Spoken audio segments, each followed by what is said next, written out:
Ku soo dhawaada saaxiibayaal barnaamijkeennii ciyaaraha. Halka nagala socotaa waa janalka iyo Cawaale Official Channel. Qodobada ugu muhiimsan wararkeena waxaa ka mid ah Dembele iyo Aguero oo ku soo laabtay tababarka kooxda Barcelona. Xulka Germany oo noqday xulkii ugu horeeyay ee koobka adduunka 2022 u soo baxay. Lewandowski oo si xiiso leh kaga hadlay musharaxnimadiisa ku guuleysiga Ballon d'Or-ka. Shanta xidig ee Ballon d'Or-ka u dhaxaysa midka ugu cadcad ragga iska waayay. Faahfaahin dheeraada kala soco. Kuma biirayo xidigii aadka u doonaysay Newcastle United ayaa xaaskiisa ku dhaartay inuu u wareego kooxda Newcastle. Barnaamijkan oo faahfaahsan daawasho wacan saaxiibayaal. Sida uu sheegay wargeyska Talyaaniga ee Calmercico ayaa sheegay in Icardi ayaa ka mid ah xidigaha bartilmaameedka Newcastle kuwooda ugu horeeya. Mid ka mid ah xidigaha halka sare kaga jira liiska doonista ayaa Mauro Icardi oo ka tirsan kooxda Paris Saint-Germain. Waxaa hadda xog laga helayaa halka ciyaaryahankaasi taagan yahay inuu u wareego kooxda Newcastle.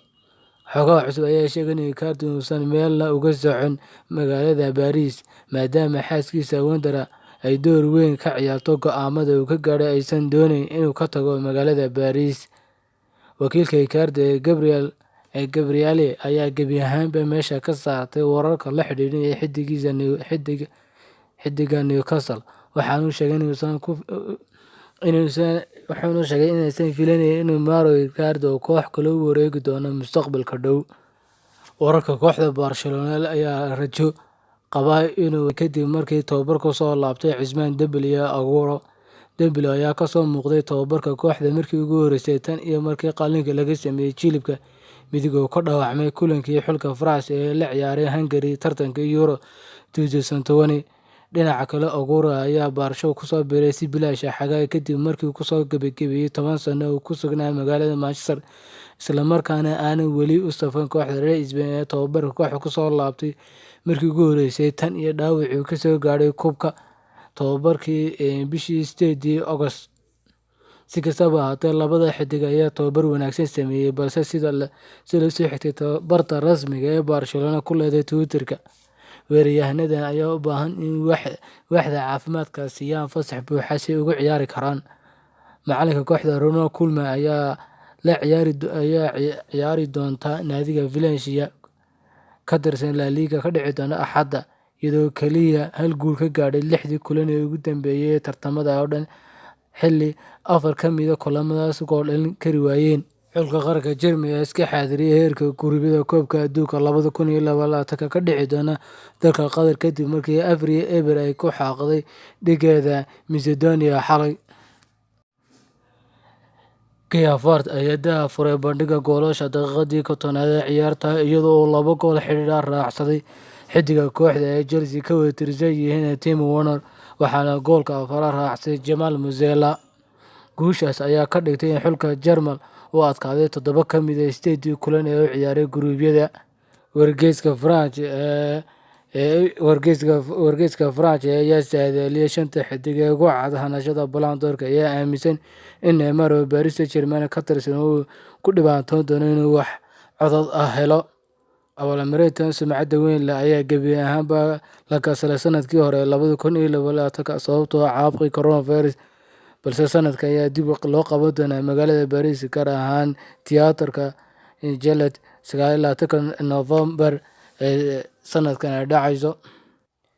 Wargeyska ayaa shanta xidig ee ugu cad abaalmarinta sanadkan u doortay Lionel Messi, Karim Benzema, Coutinho, Robert Lewandowski iyo Cristiano Ronaldo. Xidiga Manchester City Ruben Dias iyo Kevin De Bruyne oo lagu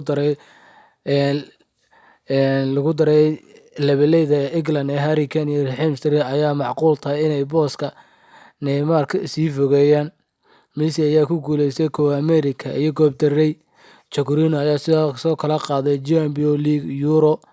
Lewandowski iyo Karim Benzema ayaa weeraryahanada ugu wanaagsan dunida, iyadoo weliba Lewis soo qaaday Bundesliga halka Benz uu National League-na Benzema u qaaday National League.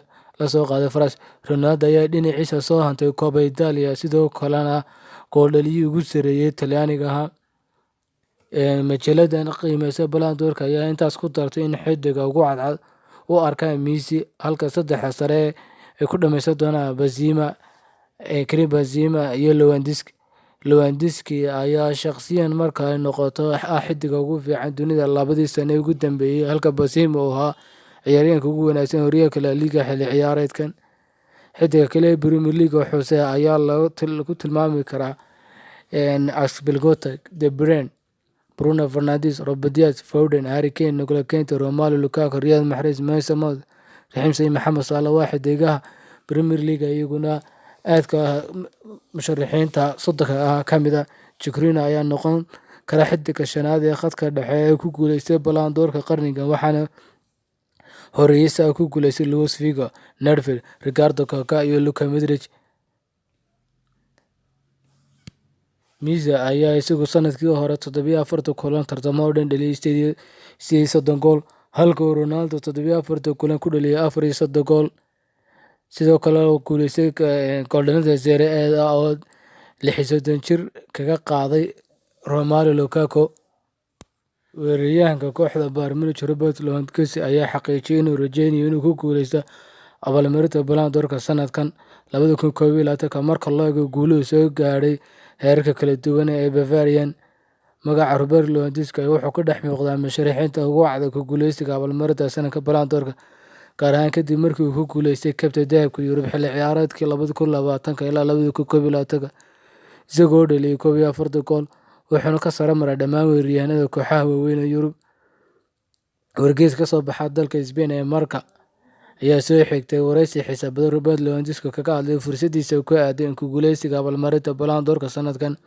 Suurtagalnimada ku guuleysiga Ballon d'Or micno weyn ayay leedahay. Taasi waxay iga dhigaysaa inaan dareemo sharaf. Haddii aad u fiirsato, waxaan ku guuleystay kaliya ma ahan sanadkan, balse sidoo kale sanadkii la soo dhaafay koobab badan ayaan ku guuleystay, waxaana dhaliyay goolal badan. Wax weyn bay noqon lahayd haddii aan ku guuleysto Ballon d'Or.